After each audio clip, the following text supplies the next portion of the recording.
मूकं करोति वाचालं पंगुं लंघयते गिरिं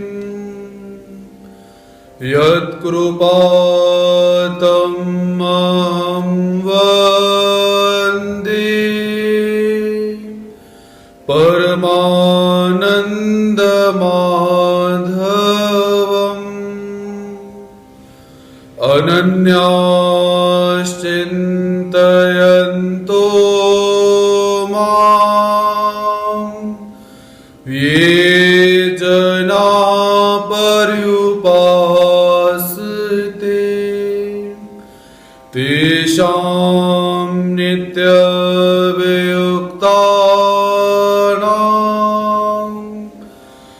योगक्षेमं वहाम्यहम् अज्ञानतिमिरान्धस्य ज्ञानाञ्जनशलाकया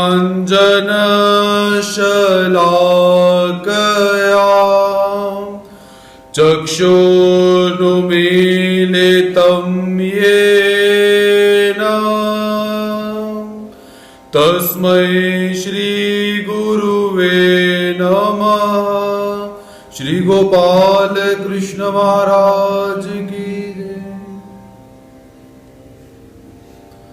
पद्मावती चरणचारी सच्चिदानंद घन स्वरूप भक्त वांछा कल्पतरु महाभारत युद्ध के नायक, ऐसे अनंत ब्रह्मांडों के भी जो नायक हैं, संपूर्ण सृष्टि के जो नायक हैं, ऐसे पीतांबरधारी भगवान श्री कृष्ण महाराज जी के चरणारविंदों में प्रणिपात करते हैं। तत्पश्चात अशेष गुरुकुल के प्रति नतमस्तक होकर आज के विषय में हम प्रवेश प्राप्त करते हैं। संपूर्ण विश्व में जो अपनी गरिमा के कारण प्रसिद्धि को प्राप्त हुआ है, ऐसा परम पवित्र पुनीत ग्रंथ श्रीमद् भगवत गीता, जिसका हम सब यहाँ पर अध्ययन कर रहे हैं। तो आज श्रीमद् भगवत गीता के द्वितीय अध्याय का हम सब यहाँ पर प्रारंभ करेंगे। प्रथम अध्याय हमारा पूरा हो चुका हुआ है,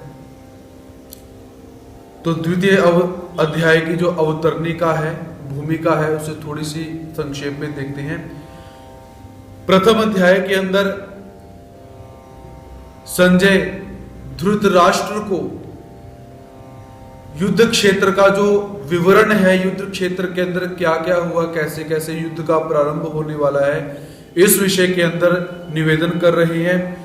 और उसी निवेदन के अंतर्गत अर्जुन, जिसे मोह उत्पन्न हो चुका हुआ है, और भगवान श्री कृष्ण महाराज जी से अर्जुन क्या कहता है कि हे प्रभु, मैं युद्ध नहीं करूंगा। क्योंकि इस समय क्या है, अर्जुन अपने सगे संबंधियों को देख रहा है और युद्ध करने के पश्चात होने वाले जो नुकसान हैं, होने वाले जो हानियां हैं, उन हानियों को देखकर और मोह के वशीभूत होकर अर्जुन भगवान श्री कृष्ण महाराज जी से क्या कहता है कि हे प्रभु, मैं युद्ध नहीं करूंगा, मैं युद्ध नहीं करूंगा, मैं युद्ध नहीं करूंगा। तो ऐसे प्रथम अध्याय इस मोह रूपी तत्व से आविष्ट हुए अर्जुन का जो वातावरण है, जो स्थिति है, उसको दर्शाते हुए प्रथम अध्याय हमारा समाप्त हुआ। तो हम दूसरे अध्याय का यहां पर आरंभ करते हैं। अथ द्वितीयोऽध्याय, अथ अर्थात अब हम द्वितीय अध्याय का प्रारंभ करते हैं, जिस अध्याय का नाम है सांख्य योग। दूसरे अध्याय का नाम क्या है? सांख्य योग। और प्रथम अध्याय का नाम क्या था?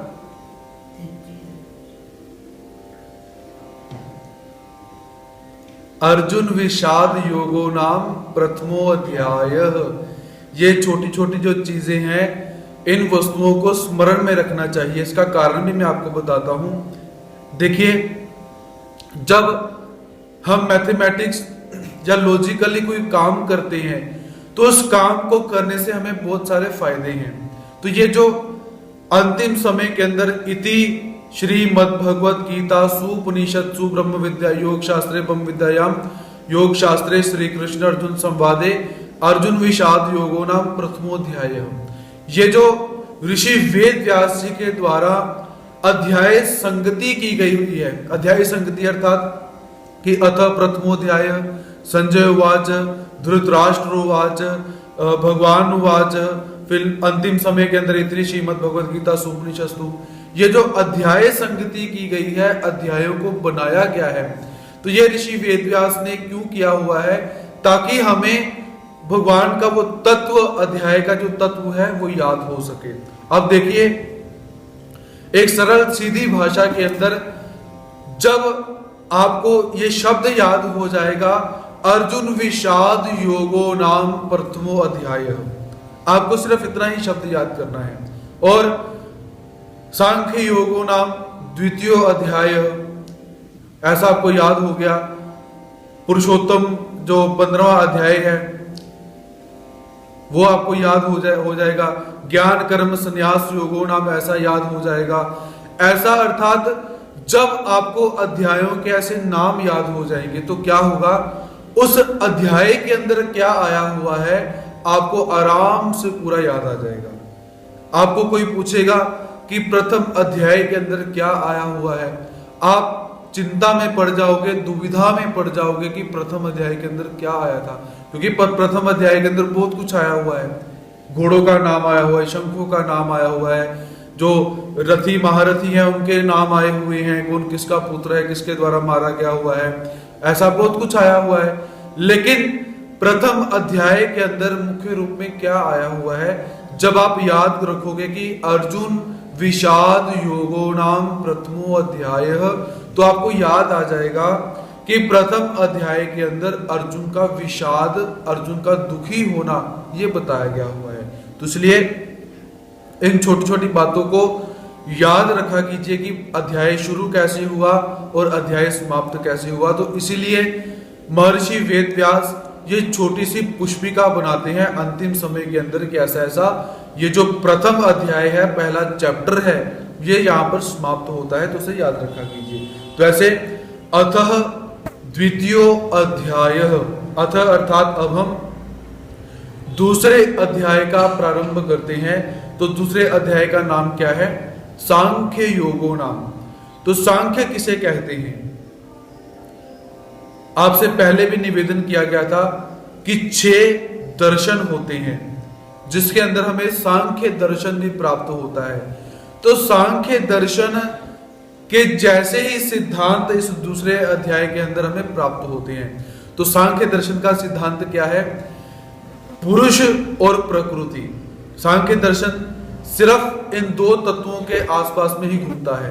पुरुष अर्थात जीवात्मा, प्रकृति अर्थात ये जो नेचर है। तो सांख्य दर्शन क्या मानता है कि जैसे एक नाटक चलता है, तो उस नाटक के अंदर क्या होता है कि एक नाचने वाली नर्तकी बाहर आती है, दर्शकों ने उसे देखा, वो नर्तकी नृत्य करके अंदर चली गई और जो दर्शक है वो आनंदित हुए। वैसे ही ये प्रकृति सृष्टि रूपी नाटक प्रारंभ हुआ है। प्रकृति इस जीवात्मा को खुश करने के लिए अपनी जो नेचर है उसको दिखाती है और जीवात्मा खुश होता रहता है। बस इतना सिद्धांत सांख्य दर्शन मानता है कि इस जीवात्मा को खुश करने के लिए, इस जीवात्मा को प्रसन्न करने के लिए ये प्रकृति सारा जो खेल है, वर्षा करना, पुष्पों का उदित होना, पुष्पों का सुगंध देना, जो ब्रह्म मुहूर्त है उस मुहूर्त के अंदर सात्विकता का आना और पक्षियों का चहचहाना, और जो कलरव हम देखते हैं, पानी के झरने की आवाज आती है, सूर्य का तेज गर्म और जो चंद्रमा है उसका शैतल्य और तारों का टिमटिमाना, ये सारी चीजें क्या है? केवल इस जीवात्मा को प्रसन्न करने के लिए, हर्षित करने के लिए ये सारा का सारा क्रियाकलाप आरंभ किया गया है, ऐसा सांख्य शास्त्र मानता है। और सांख्य शास्त्र कैसा है? सांख्य शास्त्र भी निरीश्वरवादी है।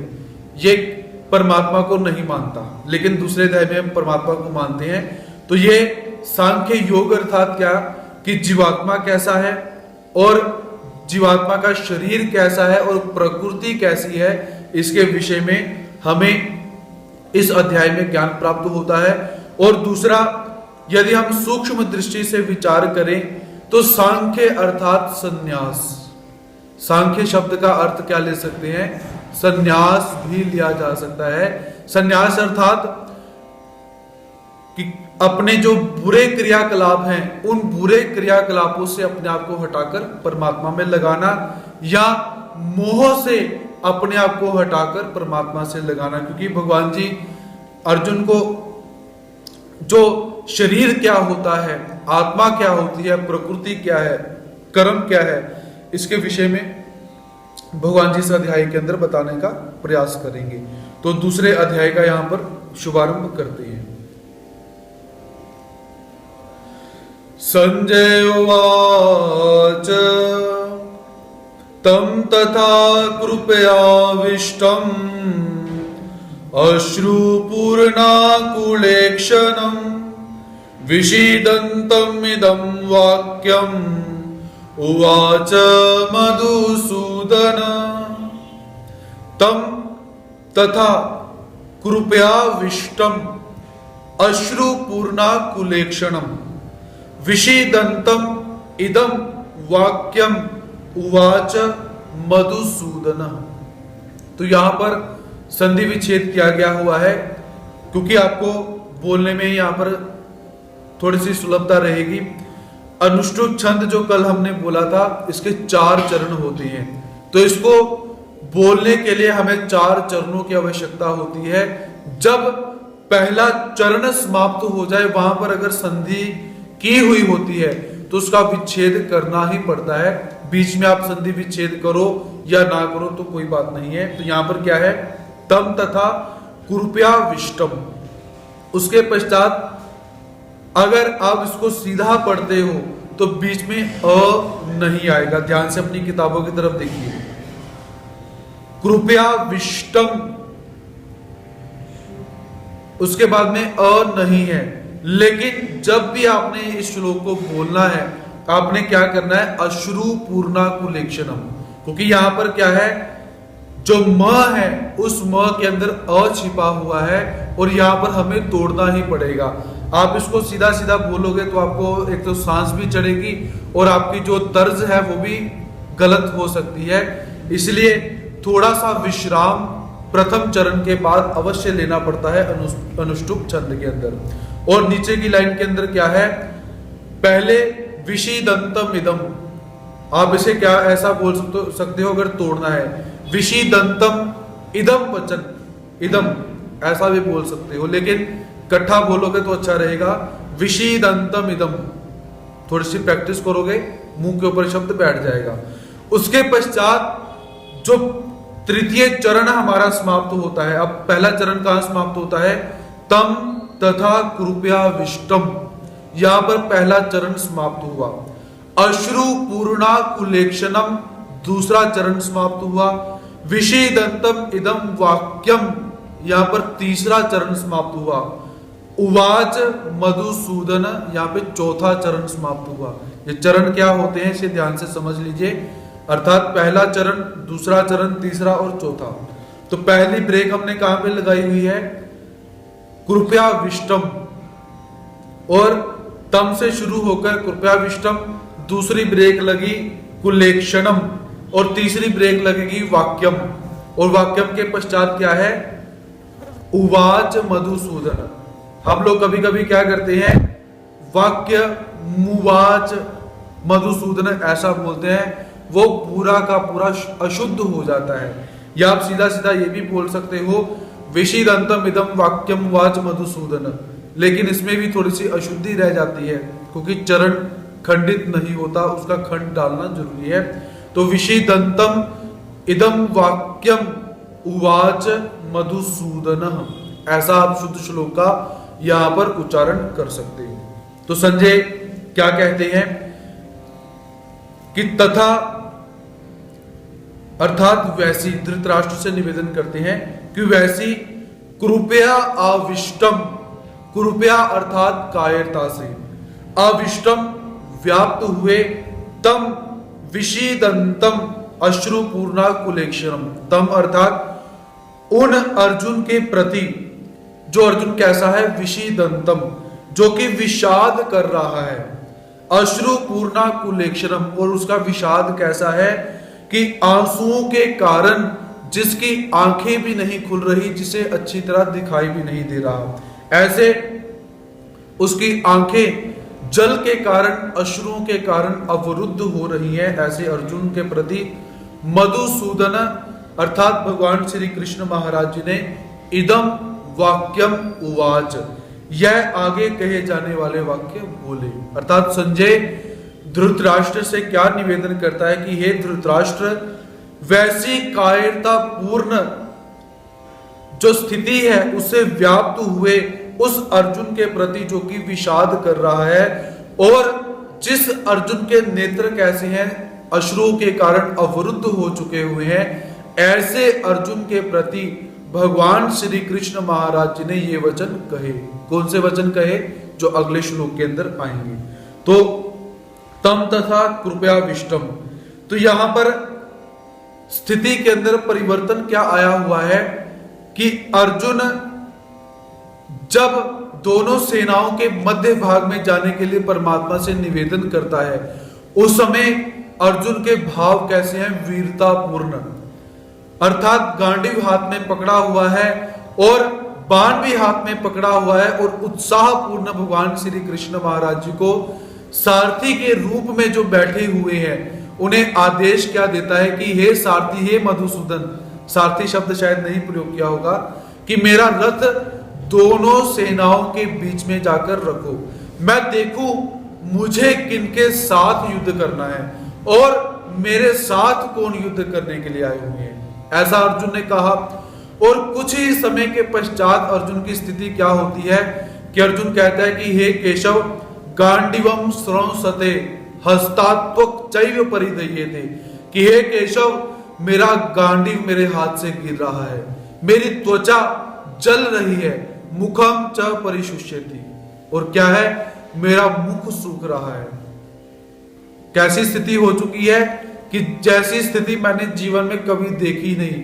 वेपथुष्ट शरीरे में मेरा शरीर कैसा है, कांपना शुरू हो चुका हुआ है, और यहां तक कि मैं खड़ा रहने में भी समर्थ नहीं हूं। अवस्थितुम, अर्थात कैसी स्थिति है कि मेरे शरीर के अंदर क्या हो रहा है, भ्रमति वच में मन, मेरा मन भ्रमित सा हो रहा है। ऐसे लक्षण जब अर्जुन को उत्पन्न हुए तो समय क्या है, अर्जुन की पूरी वीरता समाप्त हो चुकी है। और दूसरी बात हम ये देख सकते हैं कि अश्रु पूर्णा कुलेक्षणम, कि अर्जुन रो भी रहा है। इतना वीर व्यक्ति जिसे 13 वर्ष का वनवास प्राप्त हुआ, शायद तब अर्जुन नहीं रोया होगा, और 1 साल उसे बृहनला बनना पड़ा। बृहनला अर्थात नपुंसक। अर्जुन ने 1 साल अपना कैसा व्यतीत किया हुआ है, नपुंसक बनके। क्योंकि एक बार क्या हुआ कि जो स्वर्ग की अप्सरा है उर्वशी, तो उर्वशी अर्जुन के पास आकर कहती है कि मैं तुम्हारे ऊपर मोहित हूं, तो मुझे अपना संबंध दो। तो उस समय अर्जुन कहता है कि मेरे पिता इंद्र और आप स्वर्ग में रहने वाली, आप तो मेरी माता के समान हो, और माता के साथ व्यभिचार रूपी दोष मैं उसे अंगीकार नहीं करना चाहता हूं। ऐसी वार्तालाप हुई तो उर्वशी क्रोधित होकर अर्जुन को वहां पर शाप देती है कि जिस पुरुषत्व के ऊपर तुझे इतना अभिमान है, वो तेरा पुरुषत्व ही समाप्त हो जाएगा। ऐसा शाप दिया। तो जब अज्ञातवास के अंदर अर्जुन और पांडवों इत्यादि ने छुपना था, उस समय कोई जो विराट राजा के जो राज्य है, उस राज्य में सारे छिपे हुए हैं। कोई दासी बनी हुई है द्रौपदी, और कोई भीम इत्यादि जो है, कोई खाना बनाने वाला रसोईया बना हुआ है, तो कोई घोड़ों को चराने के लिए घुड़पाल बना हुआ है। तो उस समय अर्जुन स्वर्ग के अंदर जो शाप उसे मिला हुआ है, उस शाप के कारण क्या है, बृहनला के रूप के अंदर अर्जुन वहां पर जो नृत्य गान सिखाने वाला काम है वो करवा रहे हैं। तो ऐसी स्थिति के अंदर भी अर्जुन रोया नहीं, अर्थात उसका पुरुषत्व ही समाप्त हो गया। स्त्री भी नहीं रहा, पुरुष भी नहीं रहा, नपुंसक बन चुका है। और जब द्रौपदी का चीरहरण हुआ, शायद तब भी अर्जुन रोया नहीं होगा। लेकिन अब की स्थिति कैसी है कि अश्रु पूर्णा कुलेक्षणम, कि अर्जुन के आंखें कैसी हैं कि इतने आंसू अर्जुन की आंखों से बह रहे हैं कि उसे दिखाई भी नहीं दे रहा। आप लोगों को अनुभव होगा कि जब हम बहुत ज्यादा रोते हैं तो क्या होता है, आंखों से दिखाई देना बंद हो जाता है, क्योंकि उसमें जो अश्रु होते हैं वो भर भर के निकलते हैं, कंठ अवरुद्ध होना शुरू हो जाता है। ये रोने के जो परिणाम है वो दिखाई देते हैं। तो अर्जुन यहाँ पर जोर जोर से दुख करता हुआ रो रहा है, अश्रु पूर्णा कुलेक्षणम। और अर्जुन कैसी स्थिति हो चुकी हुई है और कैसे कृपया पर्याविष्टा, अर्थात उस दीनता के भाव के अंदर आकर अविष्ट हो चुका हुआ है। जैसे अर्जुन की स्थिति संजय यहां पर बताते हैं। और विषिदंतम वाक्यम वाच मधुसूदनम, मधुसूदन अर्थात मधु नामक दैत्य को मारने वाले भगवान श्री कृष्ण महाराज जी, भगवान श्री कृष्ण महाराज ने मधु नामक दैत्य को मारा, जिस कारण भगवान जी को मधुसूदन कहा जाता है। तो ऐसे अर्जुन की जो स्थिति है, यह अर्जुन की स्थिति इस प्रकार की हो चुकी हुई है।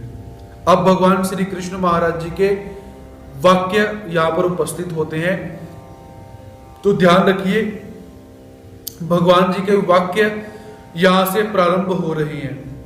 लेकिन भगवान जी ने जो उपदेश देना शुरू किया हुआ है वो गीता के दूसरे अध्याय के 11 नंबर श्लोक से शुरू किया हुआ है कि अशोचानन विशोचस्वम प्रज्ञावादांश भाष्य से गता सुन गता सूंश नानुशोचंती पंडिता।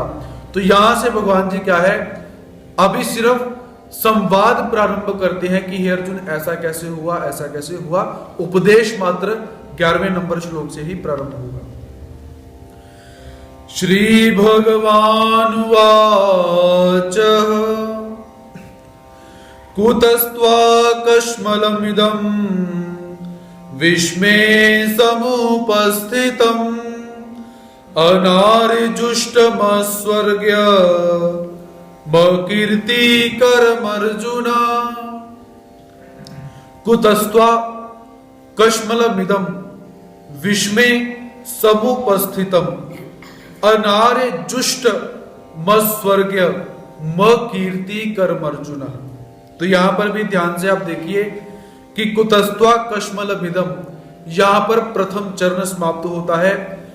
विस्मे समुपस्थितम द्वितीय चरण, अनार्जुष्ट मस्वर्ग्य तृतीय चरण, म कीर्ति कर्मर्जुन चौथा चरण। तो आप यहां पर दूसरा प्रकार भी देख सकते हो, जो नीचे की लाइनें हैं, अनार्जुष्ट मस्वर्ग्यम अकीर्ति कर्मर्जुन।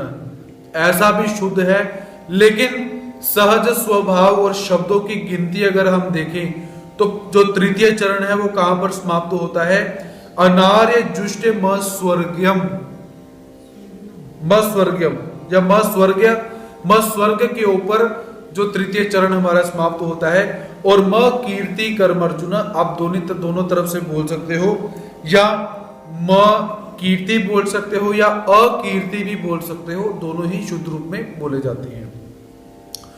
श्री भगवान उवाच, अब भगवान श्री कृष्ण महाराज जी उवाच अर्थात बोले। तो भगवान को भगवान क्यों कहा जाता है, आपसे बहुत बार निवेदन किया हुआ है कि जिनके अंदर 6 प्रकार के भग होते हैं। 6 प्रकार के भग क्या होते हैं, ऐश्वर्य, धर्म, यश, श्री, ज्ञान, वैराग्य। जिनके अंदर 6 प्रकार के भग कहे जाते हैं उन्हें भगवान कहा जाता है। भग अर्थात भगवान अर्थात युक्त, जो इन 6 तत्वों से युक्त होता है उसे भगवान कहा जाता है। तो यहां पर भगवान श्री कृष्ण महाराज जी के अंदर ऐसी सारी की सारी विलक्षणताएं हैं। भगवान जी के पास धर्म भी है, यश भी है, श्री भी है, ज्ञान भी है, वैराग्य भी है और ऐश्वर्य भी भगवान जी के पास है। तो ऐसे श्री भगवान वाच अर्थात भगवान श्री कृष्ण महाराज जी बोले। तो भगवान जी क्या कहते हैं कि अर्जुन, हे अर्जुन, विस्मे, इस विषम अवसर पर, विषम और सम ये दो तत्व हमें प्राप्त होते हैं, मैथमेटिक्स के अंदर भी प्राप्त होते हैं और जीवन के अंदर भी। विषम अर्थात जो परिस्थितियां प्रतिकूल होती हैं उन्हें विषम कहा जाता है, और जो स्थितियां अनुकूल होती हैं उन्हें सम कहा जाता है। सम अर्थात जो बैलेंस के अंदर रहती है, जैसे 2, 4, 6, 8 और 10, ये संख्या कैसी है? सम। इसे आप कहीं भी विभाजित कर सकते हो, किसी भी टुकड़ों में आप इस संख्या को तोड़ सकते हो। अब 1, 3, 5, 7, 9 ये संख्याएं कैसी हैं? इन संख्याओं को कहा जाता है विषम। इनका विभाजन इत्यादि आप किसी भी तरह से नहीं कर सकते हो, शेष कुछ ना कुछ बचेगा ही। तो ऐसे ही जीवन की कुछ परिस्थितियां होती हैं जो प्रतिकूल परिस्थितियां होती हैं, जिन परिस्थितियों को हम विभाजित नहीं कर सकते, अपने अनुसार उनको ढाल नहीं सकते, ऐसी स्थितियों को क्या कहा जाता है? विषम। और जिन परिस्थितियों को हम अपने मन मर्जी से ढाल सकते हैं उन्हें कहा जाता है सम। तो भगवान जी क्या कहते हैं कि ये अर्जुन, इस विषम परिस्थिति के अंदर, विषम परिस्थिति अर्थात युद्ध का समय चल रहा है, अर्थात भयंकर समय है, त्वाम इदम कश्मलम कुतः समुपस्थितम। त्वाम अर्थात तुम्हें, इदम यह, कश्मलम कायरता, कुतः समुपस्थितम कहां से प्राप्त हुई, और अनार्य जुष्टम जिसका कि श्रेष्ठ पुरुष जो है सेवन नहीं करते, अस्वर्गयम कि जो कायरता कैसी है? स्वर्ग को नहीं देने वाली है, और अकीर्तिम जो कायरता कैसी है? कीर्ति को नहीं देने वाली है। हे अर्जुन, ऐसी कायरता तुझे कहां से प्राप्त हो गई? तो भगवान जी क्या कहते हैं कि हे अर्जुन, इस विषम अवसर में तुम्हें यह कायरता कहां से प्राप्त हुई, जो कायरता श्रेष्ठ पुरुषों के द्वारा कभी सेवित नहीं की जाती, स्वर्ग को कभी प्रदान नहीं करने वाली है, और कीर्ति को कभी प्रदान नहीं करने वाली है। ऐसी कायरता तुम्हें कहां से प्राप्त हो गई? ऐसा भगवान श्री कृष्ण महाराज जी अर्जुन को यहां पर बोलते हैं। तो अर्जुन यहां पर यह संबोधन देने का तात्पर्य क्या है कि हे अर्जुन, तुम्हारा मन कैसा है? निर्मल है, स्वच्छ है तुम्हारा मन, और आज से पूर्व तुम्हारे मन के अंदर ऐसी कायरता कभी नहीं आई, तो आज ये कायरता कहां से प्राप्त हो रही है? और भगवान श्री कृष्ण महाराज जी अर्जुन को जब प्रेम भरी कुछ बातें बोलनी होती हैं, जब मित्र भाव के अंदर बातें बोलनी होती हैं, तब जाकर भगवान जी अर्जुन इत्यादि शब्दों का जो प्रयोग है वो भगवान जी किया करते थे। कुतस्त्वा कश्मलमिदं विस्मय समुपस्थितम। तो भगवान श्री कृष्ण महाराज जी यहां पर जो कुतः शब्द का प्रयोग करते हैं, कुतः कहां से प्राप्त हुई, कहां से, अर्थात ईश्वर को भी आश्चर्य प्रकट हो रहा है कि कैसे हो गया। आज तक तो ऐसी स्थिति तुम्हारे जीवन के अंदर कभी हुई नहीं, आज तक तो तुमने ऐसे कभी किया नहीं, आज ये कैसे हो गया? ऐसा भगवान जी क्या है कि अर्जुन के ऊपर एक आश्चर्य प्रकट कर रही है कि अर्जुन तू कैसा है? उत्साह से भरा हुआ है, वीरता पूर्ण तू अपनी क्रियाओं को करता है। तो ऐसे अर्जुन का आज ऐसा स्वरूप जो मैं देख रहा हूं, ये कहां से पैदा हुआ? तो ऐसा भगवान जी आश्चर्य प्रकट करते हैं। और समुपस्थितम, समुपस्थितम अर्थात कि ये जो कायरता है, ये कायरता तेरे स्वभाव के अंदर मूलतः नहीं है। क्योंकि कुछ लोग कैसे होते हैं? स्वभाव से ही डरपोक होते हैं, स्वभाव से ही कायर होते हैं। तो भगवान जी क्या कहते हैं कि हे अर्जुन, तू मूल से कायर नहीं है, कायर तू अभी बना है, अभी कुछ समय पहले भी तू ठीक था। तो ये ऐसी जो अभी जो कायरता उपस्थित हो गई वो कैसे हुई? ऐसा भगवान जी अर्जुन को बोलते हैं। अनार्य जुष्टम, अनार्य जुष्टम अर्थात दो प्रकार के लोग होते हैं, पहले होते हैं आर्य, दूसरे होते हैं अनार्य। आर्य अर्थात जो अच्छे गुणों से अभिभूत होते हैं, शूरवीर होते हैं, राजे इत्यादि लोग होते हैं, धार्मिक लोग होते हैं, सुंदर होते हैं, उन्हें आर्य कहा जाता है। इसके विपरीत जो धार्मिक नहीं है, शूरवीर नहीं है, कायर हो चुके हुए हैं, अधर्म का पालन करते हैं, सद्गुणों से द्वेष करते हैं, जन समुदाय से द्वेष करते हैं उन्हें अनार्य कहा जाता है। तो भगवान जी कहते हैं कि अनार्य जुष्टम, कि समझदार जो श्रेष्ठ व्यक्ति होते हैं वो ऐसे भावों का सेवन करते हैं कायरता रूपी। तो जो अनार्य होते हैं वो क्या करते हैं, जो अनार्य होते हैं ऐसे भावों का सेवन नहीं करते हैं। तो अनार्य लोग ऐसे भावों का सेवन नहीं करते हैं, तो तेरे अंदर ये भाव कैसे उत्पन्न हुआ, क्योंकि तू कैसा है, आर्य, तू अनार्य नहीं है, तो ये भाव कैसे पैदा हुए।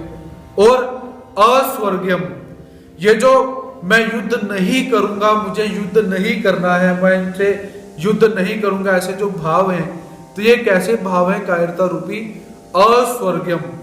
यदि तू युद्ध करेगा तो युद्ध करने के पश्चात क्या होगा कि तुमने जो क्षत्रियों का धर्म है उसका पालन किया, उसके फल स्वरूप तुम्हें स्वर्ग की प्राप्ति हो जाएगी।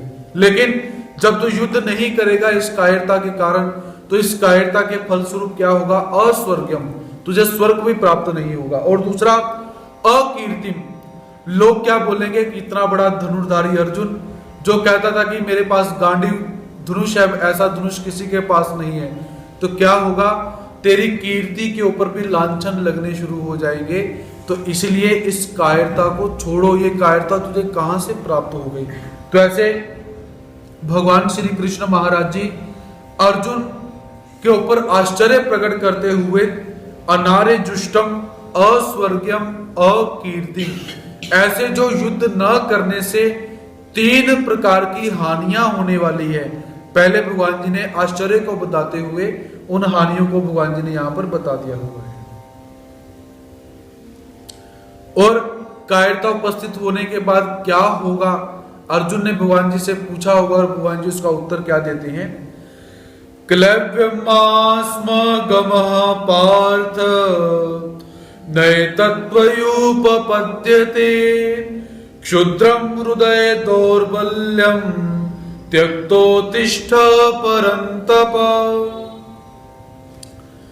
क्लैव्यम मा स्म गमः पार्थ नैतत्त्वयुपपद्यते क्षुद्रं हृदय दौर्बल्यम त्यक्तोत्तिष्ठ परन्तप।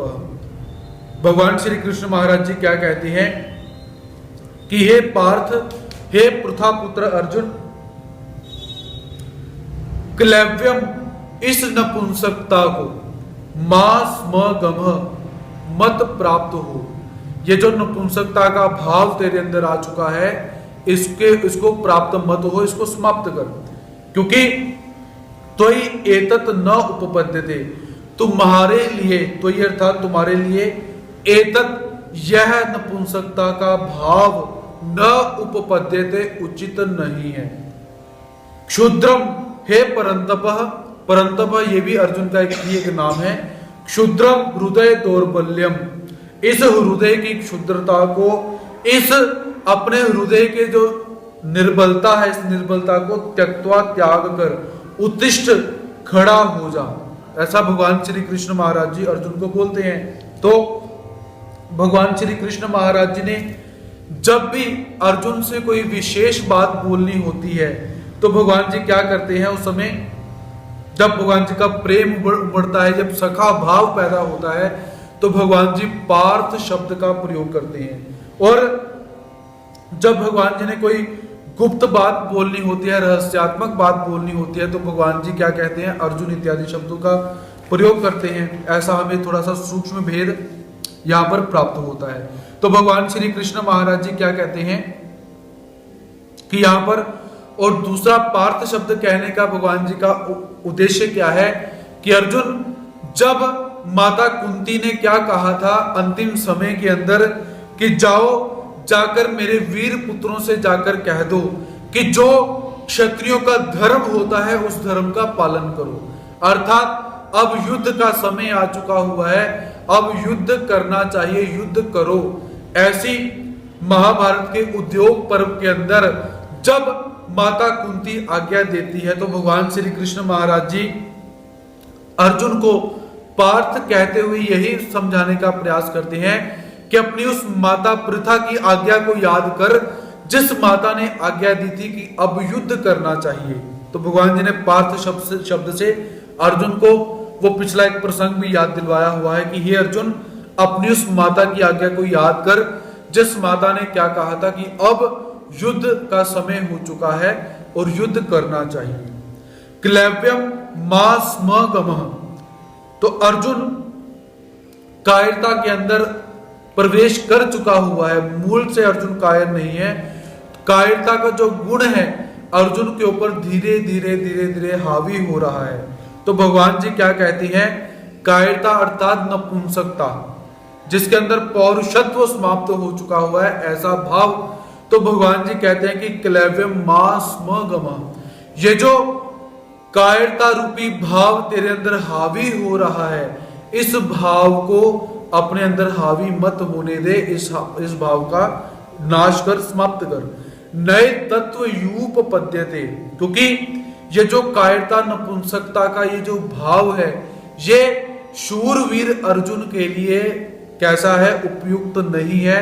तो इसे त्याग दो, क्योंकि तुम उस वीर क्षत्रनी माता के पुत्र हो जिसका नाम कुंती है, इसलिए तेरे लिए ऐसे भाव को उत्पन्न करना, पैदा करना, उस भाव के वशीभूत हो जाना उपयुक्त नहीं है। इसलिए मास म गमः, उस भाव का त्याग कर। और परंतपः, अर्जुन के लिए एक शब्द का विशेषण का प्रयोग किया गया है। तो परंतपः अर्थात परान तापयति इति परंतपः। परान अर्थात दूसरों को, शत्रुओं को जो ताप देता है उसे परंतपः कहा जाता है। ऐसा अर्जुन का नाम हमें प्राप्त होता है, जो शत्रुओं को ताप देता है। तो भगवान जी यहाँ पर अर्जुन को यह भी सचेत करना चाहते हैं कि हे अर्जुन, तू कैसा है, शत्रुओं को दुखी करने वाला है, शत्रुओं को कष्ट देने वाला है, ऐसा तू वीर है। और ऐसे वीर का कायरता रूपी बातें करना कि मैं युद्ध नहीं करूंगा, मेरे शरीर को ऐसा ऐसा हो रहा है, युद्ध नहीं करना चाहिए, ऐसा ऐसा, ये तेरे लिए उपयुक्त बातें नहीं है। तो इसलिए क्षुद्रम हृदय दौर्बल्यम त्यक्तो तिष्ठ परंतप, अपने इस हृदय की दुर्बलता को छोड़कर, अपने इस मन की कमजोरी को छोड़कर खड़ा हो और युद्ध कर। ऐसा भगवान श्री कृष्ण महाराज जी अर्जुन को यहां पर बार बार निवेदन करते हैं कि ये जो तेरे मन के अंदर भाव पैदा हुए हैं, ये सारे के सारे भाव मिथ्या हैं, गलत हैं, और तुझे अपने कर्तव्य से विमुख करने के लिए ऐसे भाव उत्पन्न हो रहे हैं, तो इन भावों का परित्याग कर। ऐसा भगवान जी अर्जुन को बोलते हैं। अर्जुन वाच, अर्जुन बोले, कथम भीष्ममहं संख्ये द्रोणं च मधुसूदन इषुभिः प्रतियोत्स्यामि पूजार्हा वरिसूदन।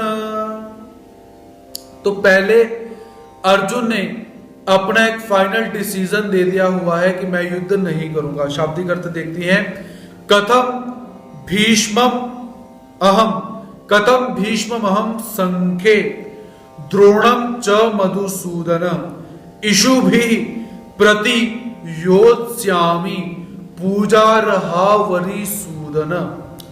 कि अर्जुन भगवान श्री कृष्ण महाराज जी से क्या कहता है कि हे मधुसूदन, अहम संख्ये, मैं इस युद्ध भूमि के अंदर, रणभूमि के अंदर, भीष्मम च द्रोणम प्रति, पितामह भीष्म और गुरु द्रोणाचार्य जो है इनके प्रति, इषुभि प्रति कथम योत्स्यामि, इषुभि अर्थात बाणों से, कथम अर्थात कैसे, योत्स्यामि युद्ध करूंगा।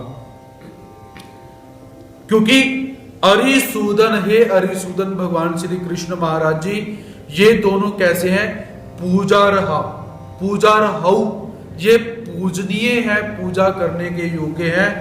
तो हे मधुसूदन, आप मुझे ये बताओ कि मैं इस रणभूमि के अंदर भीष्म और पितामह भीष्म और गुरु द्रोणाचार्य के प्रति कैसे बाणों का प्रहार इनके ऊपर करूं, कैसे युद्ध करूं, क्योंकि ये दोनों कैसे हैं, पूजा करने के योग्य हैं, आप मुझे इसका निवारण करो। अर्जुन ने भगवान जी से बोला।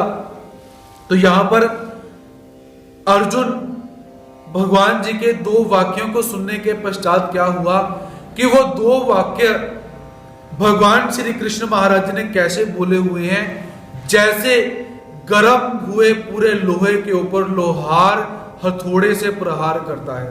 क्योंकि भगवान जी ने शब्द क्या यूज किया, नपुंसकता। भगवान जी ने जो सर्वसाधारण शब्दों का प्रयोग नहीं किया हुआ, क्योंकि स्थिति वैसी है। तो पहले अर्जुन ने फाइनल डिसीजन दे दिया हुआ है कि मैं युद्ध नहीं करूंगा, अपने बाण इत्यादि और धनुष छोड़कर नीचे बैठ चुका हुआ है। तो भगवान जी ने जब कठोर शब्दों का प्रहार किया अर्जुन के ऊपर, तो अर्जुन की अब स्थिति कैसी हुई कि भगवान जी के वचनों को सुनने के पश्चात थोड़ा सा विचार करने के लिए वो उद्यत हुआ कि कहीं ना कहीं मैं गलत हो सकता हूं, भगवान श्री कृष्ण महाराज जी सही हो सकते हैं। तो अब तर्क और वितर्क से अर्जुन भगवान जी से चर्चा करके अपने पक्ष को सबल बताएगा और भगवान जी को बोलेगा कि आपका पक्ष कैसा है, हल्का है, ऐसा अर्जुन बताने का प्रयास करता है। तो अर्जुन पहले क्या कहता है कि मधुसूदन और अरिसूदन, मधुसूदन अर्थात मधु नामक दैत्य को मारने वाले। अब आप बोलोगे कि एक शब्द का बार बार प्रयोग क्यों किया जाता है, मैं भी उस शब्द को बार बार प्रयोग में क्यों ला रहा हूं, क्योंकि शब्द का अर्थ वही रहेगा, लेकिन किस भाव से उस शब्द को बोला गया है।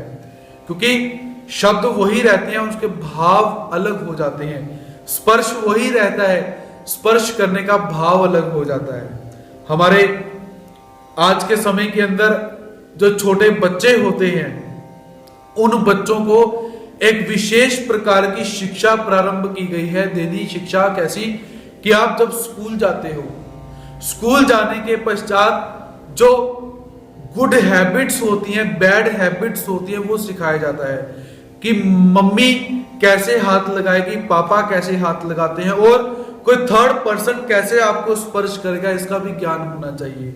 ये बच्चों को सिखाया जाता है, क्योंकि जो इंद्रियों के माध्यम से हम देखते हैं, सुनते हैं, बोलते हैं, इसका जो भाव होते हैं उस भावों का महत्व रहता है।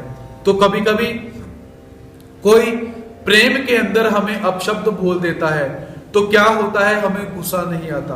मान लीजिए कोई प्रेम के अंदर किसी को बंदर बोल दे या कुत्ता बोल दे, अपने से छोटे को, बड़े को नहीं बोलना, बड़े को बोलोगे तो झगड़ा हो जाएगा, उधर प्रेम से बोलो। तब बच्चे को अगर ऐसा शब्द बोला जाए प्रेम से तो उसे बुरा नहीं लगता, लेकिन जब किसी छोटे को ही गुस्से में आकर आप ये शब्द बोलो तो झगड़ा हो जाता है। तो शब्द वही रहते हैं, भाव की प्रधानता रहती है। तो ऐसे आज के समय में एक विशेष शिक्षण दिया जाता है कि कैसे कैसे जो बालक हैं उन्हें कैसे समझाकर हम भेजें कि किस भाव से, अगर किसी व्यक्ति ने गलत भाव से तुम्हें स्पर्श किया तो तुम्हें पता चल जाना चाहिए। तो अर्जुन यहां पर क्या कहता है कि अरिसूदन मधुसूदन, हे प्रभु आप कैसे हो, आप मधु नामक दैत्य को मारने वाले हो, और अरिसूदन, अरि कहते हैं शत्रुओं को, आप शत्रुओं को मारने वाले हो, अर्थात आप अपने प्रिय भक्तों को नहीं मारने वाले हो, जो धार्मिक लोग हैं आप उनको नहीं मारने वाले हो। गुरु द्रोणाचार्य और भीष्म पितामह कैसे हैं, आपके भक्त भी हैं और धार्मिक भी हैं। इसीलिए हे शत्रुओं को मारने वाले भगवान श्री कृष्ण महाराज जी, आप मुझे इस बात का निवेदन करो कि आप तो दैत्यों को मारते हो, आप साधु संतों को कभी नहीं मारते हो, तो इसलिए मुझे बताओ कि कथम भीष्म महम संके द्रोणम च मधुसूदन, कि ये जो सामने भीष्म पितामह और गुरु द्रोण सामने खड़े हैं, ये तो ना तो मधु नामक दैत्य हैं और ना ही हमारे शत्रु हैं, इनको कैसे मारे आप मुझे ये बताओ। और कैसे हैं, ईशु भी प्रति योत्स्यामि, और आप मुझे बताओ ऐसे गुरु तुल्य गुरुओं को कैसे, जो बाण इत्यादि हैं, ऐसे गुरुओं के ऊपर मैं बाण को कैसे चलाऊं, क्योंकि कैसे हैं, ये शत्रु भी नहीं है और अधर्मी भी नहीं है, आप मुझे इसका उत्तर दो। और ये कैसे हैं, पूजा रहा, इनका पूजन करना चाहिए, आतिथ्य करना चाहिए, सत्कार करना चाहिए। तो ऐसे आदरणीय गुरुजनों के प्रति, पूजन करने योग्य पितामह भीष्म के प्रति मैं अपने बाणों को कैसे चलाऊं, ऐसा अर्जुन तर्क यहाँ पर भगवान श्री कृष्ण महाराज जी के सामने रखता है। क्योंकि ये तर्क बिल्कुल सही भी है, अर्जुन अपनी जगह पर सही तरीके से बोलता है। क्योंकि ना तो गुरु द्रोणाचार्य अर्जुन के शत्रु हैं और ना ही भीष्म पितामह अर्जुन के शत्रु यहाँ पर उपस्थित हैं। ये तो जैसा प्रेम हस्तिनापुर के अंदर करते थे वैसे ही प्रेम को लेकर युद्ध क्षेत्र के अंदर आकर खड़े हुए हैं। तो अर्जुन का तर्क करना यहाँ पर स्वाभाविक प्रतीत होता है और सुसंगत से युक्त होकर ही प्रतीत होता है। और अर्जुन भगवान श्री कृष्ण महाराज जी से क्या निवेदन करता है?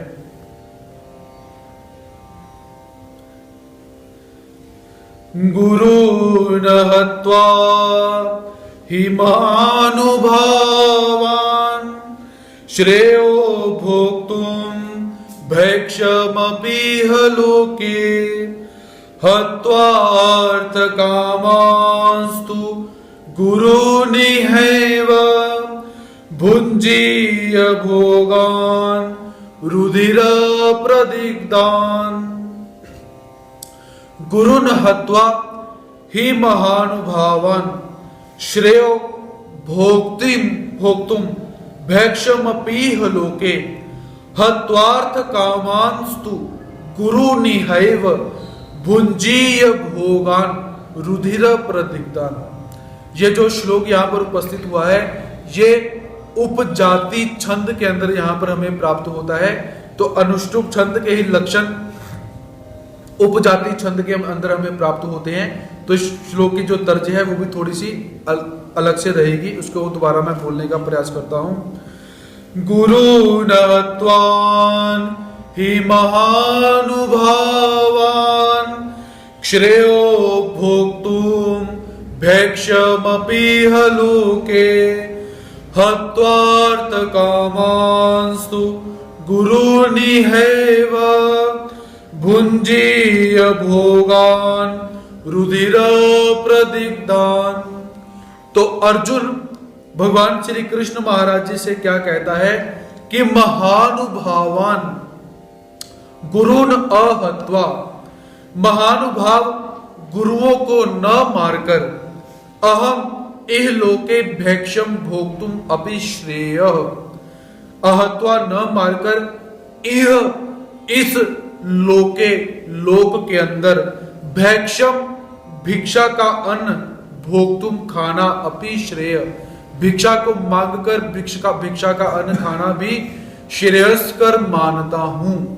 ही गुरुन हत्वा इह, क्योंकि गुरुओं को मारकर इह यहां इस लोक के अंदर रुधिर प्रदिग्धान रक्त से सने हुए तथा अर्थ कामान धन की कामना की को मुख्य रखने वाले भोगान भोगों को एव ही तू तो भुंजीय भोगूंगा। तो अर्जुन एक बहुत बड़ा दूसरा तर्क जो है यहां पर उपस्थित करते हुए क्या कहता है कि हे केशव, महानुभावान, ये जो महानुभाव गुरुजन हैं इन्हें न मारकर मैं इस लोक के अंदर भिक्षा मांगकर अन्न को खाना श्रेयस्कर मानता हूं, अर्थात इनको मैं नहीं मारूंगा, क्योंकि ऐसे गुरुओं को मारकर रक्त से सने हुए इन धन रूपी कामना रूपी भोगों को ही भोगूंगा मैं। कि मान लीजिए युद्ध के अंदर हमारी जीत हो जाती है, तो जीत होने के पश्चात हमारे मन के अंदर यही बात रहेगी कि हमने ये जो भोग उपस्थित करा है, ये राज्य जो हमने जीता है, ये कैसा है? अपने गुरुओं को मारकर, ये हमारे गुरुओं के रक्त से सना हुआ राज्य हम भोग रहे हैं, ऐसा होगा। तो ऐसा अर्जुन यहां पर बोलता है। तो इस श्लोक को बोलने से पूर्व अर्जुन के मन के अंदर क्या है कि मैं युद्ध नहीं करूंगा, ऐसा भाव धीरे धीरे समाप्त होता जा रहा है। क्योंकि अर्जुन क्या है, अब भगवान जी से चर्चा करने के लिए उद्यत हो चुका है, भगवान जी से बोलने के लिए यहां पर शुरू हो चुका हुआ है। तो अर्जुन क्या कहता है कि गुरुन हत्वा ही महानुभावान श्रेयो भोक्तुम भैक्ष्यमपि लोके। तो यहां पर दो बातें हमें देखने के लिए प्राप्त होती हैं कि पहले सामने खड़े हुए जो भीष्म पितामह गुरु द्रोणाचार्य इत्यादि हैं वो कैसे हैं, उन्हें मारना अधर्म ही कहलाएगा, और अर्जुन ने इन्हें मारा वो कैसा है, अधर्म ही है। और दूसरा, अर्जुन भीख मांगकर अपने जीवन का निर्वाह करे, ये भी कैसा है, ये भी अधर्म, क्योंकि अर्जुन क्या है, क्षत्रिय, और क्षत्रिय व्यक्ति ब्राह्मणों के धर्म का पालन करे, भिक्षा मांगे, ये भी अनुचित ही प्रतीत होता है। तो अर्जुन यहां पर क्या कहता है कि हे केशव, ये दोनों के दोनों कर्म कैसे हैं, मेरे लिए अनुचित कर्म है, लेकिन इन दोनों कर्मों में से, अनुचित कर्मों में से मैं भिक्षा को मांगना उचित समझता हूं, क्योंकि मैं अपने गुरुओं को मारकर राज्यों को प्राप्त करना नहीं चाहता हूं। इसके अतिरिक्त यदि मैं युद्ध नहीं करता हूं तो क्या होगा, मुझे भिक्षा मांगनी पड़ेगी, जो कैसी बहुत कष्टदायी चीज है, क्योंकि राजा भीख मांगे ये बहुत बड़ी बात होती है। राजा को छोड़िए, हमें ही आप बोलोगे जाकर भिक्षा मांगो जाकर, तो हमारे लिए बहुत बड़ी बात हो जाएगी, क्योंकि हाथ फैलाना सबके बस की बात नहीं होती। किसी के सामने ऐसे हाथ करना, ये भी अपने आप को मारना होता है। महात्मा लोग दक्षिणा लेते हैं, तो दक्षिणा लेने के लिए क्या है, जो अधर्मी लोग होते हैं उनके भाव क्या रहते हैं कि देखो करते कुछ नहीं, हाथ आगे करते हैं और पैसे ले लेते हैं। तो भिक्षा मांगना और द्रव्य दान लेना, अन्न दान लेने के लिए हाथ को ऐसे करना भी क्या है, जब आप अपने आत्मसम्मान को समाप्त कर देते हो, अपने आप को समाप्त कर देते हो, तब जाकर किसी के सामने हाथ फैलाया जाता है। तो अर्जुन भगवान श्री कृष्ण महाराज जी से क्या कहता है कि हे केशव, मुझे पता है कि यदि मैं युद्ध नहीं करूंगा तो मुझे भीख ही मांगनी पड़ेगी, क्योंकि पहले तो कितना उद्यम करने पर भी इन लोगों ने कुछ नहीं दिया, अगर अब ऐसे पीछे होंगे तो ये कुछ भी नहीं देंगे, हमें जीना भी मुश्किल हो जाएगा। तो मुझे पता है कि मैं युद्ध नहीं करूंगा तो कष्ट प्राप्त होंगे, भीख ही मांगनी पड़ेगी, लेकिन फिर भी भैक्ष्यमपि लोके, मैं इस लोक के अंदर भीख को श्रेय मानता हूं। मैं इनको नहीं मारकर भीख मांगना पसंद कर लूंगा, पर मैं इन्हें मारूंगा नहीं। अर्जुन ने यहां पर यह तर्क यहां पर उपस्थित किया। और दूसरा क्या अर्जुन बोलता है, इह लोके, इस लोक के अंदर गुरुओं को मारना निषिद्ध बोला गया हुआ है। प्रत्येक शास्त्र क्या कहता है कि गुरु कैसे हैं, सम्माननीय होते हैं, गुरुओं का सत्कार करना चाहिए, गुरुओं का पूजन करना चाहिए। और मैं अर्जुन इस लोक के अंदर अपने गांडीव से गुरुओं के प्रति बाणों को चलाऊं, ये कैसा बड़ा दुर्दैव है। अब थोड़ा सा विचार कीजिए कि अर्जुन के सामने कैसी स्थिति उत्पन्न हुई है। अगर हमें कोई बोले कि चलो अपने गुरुओं को मारो, तो कैसा प्रतीत होगा, या अपने ही किसी गुरु के प्रति अपशब्द बोलो, वो गुरु कैसा भी हो, अधर्मी हो धर्मी हो, तो हमें कैसी फीलिंग होगी। तो यहां पर भगवान जी क्या कहते हैं, माम अनुस्मर युद्ध च, मेरा स्मरण कर और युद्ध कर, जो भी सामने आए उसे मार। गुरु हो, जो पिता हो, पितामह भीष्म हो, या कुछ भी हो, धड़ाधड़ तीर चलाता रहे। तो भगवान जी ने अर्जुन को ऐसे धर्म संकट के अंदर डाला हुआ है, या ऐसा धर्म संकट उपस्थित हो चुका है कि करें तो क्या करें, मारे तो गुरु हत्या का पातक लगेगा। जो हमारे कुल के श्रेष्ठ हैं उनकी हत्या का पातक लगेगा, जो हमें बहुत प्रेम करते हैं। तो क्या करें, इह लोके अपि, कि इस लोक के अंदर भी मैं इन्हें मारना पसंद नहीं करूंगा, या इस लोक के राज्य के लिए तो आप छोड़ो, आप मुझे स्वर्ग का राज्य भी दे दो, त्रैलोक्य 3 लोकों का राज्य भी दे दो, तब भी मैं इन्हें मारना श्रेय नहीं समझता हूं। ऐसा अर्जुन भगवान श्री कृष्ण महाराज जी से निवेदन करता है। और कैसा है? हत्वार्थ कामास्तु गुरु निहैव भुंजीय रुधिर प्रदिग्धान भोगान। अर्जुन क्या कहता है कि हे केशव, इनको मारना कैसा है? हत्वार्थ कामास्तु। पहले तो ये विचार करें हम इन्हें क्यों मार रहे हैं। क्यों मारते हैं? क्योंकि हमें राज्य चाहिए, हमें जो हस्तिनापुर का राज्य है वो चाहिए, भोग चाहिए, सुख चाहिए। तो समाज और इतिहास क्या बोलेगा कि अर्जुन ने अपने भोगों के लिए, राज्य के लिए, सुख वैभव के लिए अपने गुरुओं को मार दिया। इतिहास हमारे ऊपर लांछन लगाएगा। और दूसरा, समाज की मैं बिल्कुल परवाह नहीं करता हूं समाज क्या बोलता है, तो लेकिन वो भोग मेरे लिए कैसे होंगे? रुधिर प्रदिग्धान। वो जो भोग मैं भोगूंगा मेरे गुरुओं के रक्त से सना हुआ भोग होगा, मैं उसे कैसे भोग पाऊंगा? ऐसा अर्जुन भगवान श्री कृष्ण महाराज जी से निवेदन करता है। क्योंकि जो सत्कर्म करने वाला व्यक्ति होगा वो कमाई कैसी चाहता है? जो नीति से कमाया गया हुआ धन हो। और जो अधर्मी व्यक्ति होगा वो धन कैसा चाहता है? कैसे भी धन प्राप्त हो जाए, नीति से प्राप्त हो, अनीति से प्राप्त हो, उसे केवल धन से ही मतलब रहता है। वो धन किसी का गला काटकर आया हुआ हो, किसी को भूखे रखकर वो धन उसके पास आया हो, उसे इन बातों से कोई लेना देना नहीं रहता। लेकिन जो धार्मिक व्यक्ति होते हैं वो इन बातों को ध्यान में रखते हैं कि हमारा ये जो धन हम प्राप्त करते हैं, ये धन सात्विक धन हो, किसी को मारकर प्राप्त ना किया गया हो, किसी को दुखी करके प्राप्त ना किया गया हो।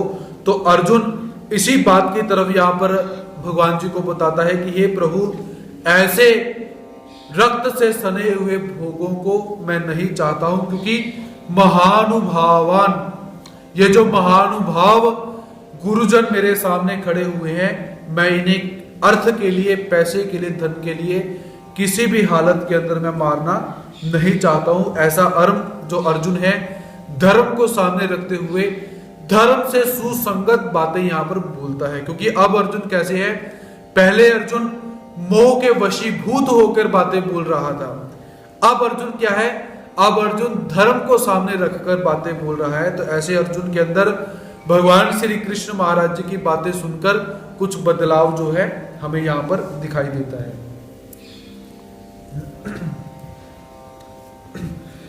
न चैद्विद्मः कतरनो गरीयो यद्वा जयेम यदि वा नो जयेयुः यानेव हत्वा न जिजीविषाम स्तेव स्थितः प्रमुखे धार्तराष्ट्रा। न चैत द्विद्मः कतरनो गरीयो यद्वा जयेम यदि वा नो जयेयुः यानेव हत्वा न जिजीविषाम स्तेव स्थितः युद्धे धार प्रमुखे धार्तराष्ट्रः। तो अर्जुन और भगवान श्री कृष्ण महाराज जी से क्या कहता है कि एतत्, यहां पर एक अनिश्चितता का भाव जो है, निश्चित नहीं है ऐसा भाव अर्जुन यहां पर बोलता है कि एतत्, हम यह च भी न नहीं विद्म जानते हैं कि हे केशव, हम यह भी नहीं जानते हैं कि न हम लोगों के लिए युद्ध करना और न करना, कतरत, दोनों में कौन सा अत्यंत श्रेय है। पहली अनिश्चितता क्या है कि हे केशव, पहले तो हमें यही सुनिश्चित नहीं है कि हमारे लिए युद्ध करना श्रेयस्कर है या युद्ध न करना श्रेयस्कर है। यत वा जयेम यदि वा न जयेयु, अथवा हम उन्हें जीतेंगे या वे हमें जीतेंगे। दूसरी निश्चित बात क्या नहीं है कि हम उन्हें जीतेंगे या वो लोग हमें जीतेंगे। ये भी डेफिनेट पता हमें नहीं है, इसमें भी क्या है, अनिश्चितता। उसके पश्चात यानेव हत्वा, जिनको मारकर हम न जिजीविषाम, हम जीना नहीं चाहते, ते एव धार्तराष्ट्र प्रमुखे अवस्थिता, वे ही धृतराष्ट्र के संबंधी हमारे सामने खड़े हैं। तो अर्जुन यहां पर क्या कहता है कि हे केशव, हमें यह भी निश्चित नहीं है कि हमें युद्ध करना चाहिए या हमें युद्ध नहीं करना चाहिए। दूसरा, युद्ध के अंदर हम उन्हें जीतेंगे या वो हमें जीतेंगे, ये भी बात निश्चित नहीं है। और तीसरा कि जिनको मारकर हम नहीं जीना चाहते हैं, वे सारे के सारे कैसे हैं, धृतराष्ट्र के संबंधी हमारे सामने यहां पर आकर खड़े हुए हैं। तो क्या किया जाए? तो अर्जुन भगवान श्री कृष्ण महाराज जी से अपने मन के अंदर की जो एक अनिश्चितता जो है वो प्रकट करता है कि अर्जुन को यहां पर क्या है कि चाहे हमने भगवान श्री कृष्ण महाराज जी को मांग लिया हुआ है, पर फिर भी पता नहीं युद्ध का रिजल्ट क्या होगा, युद्ध का परिणाम क्या होगा, ये भी अर्जुन कहता है कि हम नहीं जानते हैं। न चैत द्विद्म कतरनो जइयो, कि मैं युद्ध करूं अथवा मैं युद्ध ना करूं। अर्जुन क्या कहता है कि हे केशव, मैं युद्ध करूं या मैं युद्ध ना करूं, इन बातों का निर्णय भी मैं नहीं ले पा रहा हूं। अर्जुन अब कैसा है, धीरे धीरे मेल्ट होना शुरू हो चुका है, ढलना शुरू हो चुका है। क्योंकि पहले क्या था, मैं युद्ध नहीं करूंगा, अब क्या है कि मैं युद्ध करूं या मैं युद्ध ना करूं। क्योंकि परमात्मा के शब्द क्या है, अच्छी तरह से गर्म लोहे के ऊपर चोट मारी हुई है परमात्मा ने। तो अर्जुन कहता है कि इस कारण से, इस दृष्टि से युद्ध करना श्रेयस्कर है या युद्ध न करना श्रेयस्कर है, मैं इस बात के अंदर अपने आप को दुविधा में प्राप्त करता हूं, पाता हूं। और दूसरा क्या है कि यद्वा जेम यदिवानो जेयु, कि युद्ध के अंदर परिणाम क्या होगा।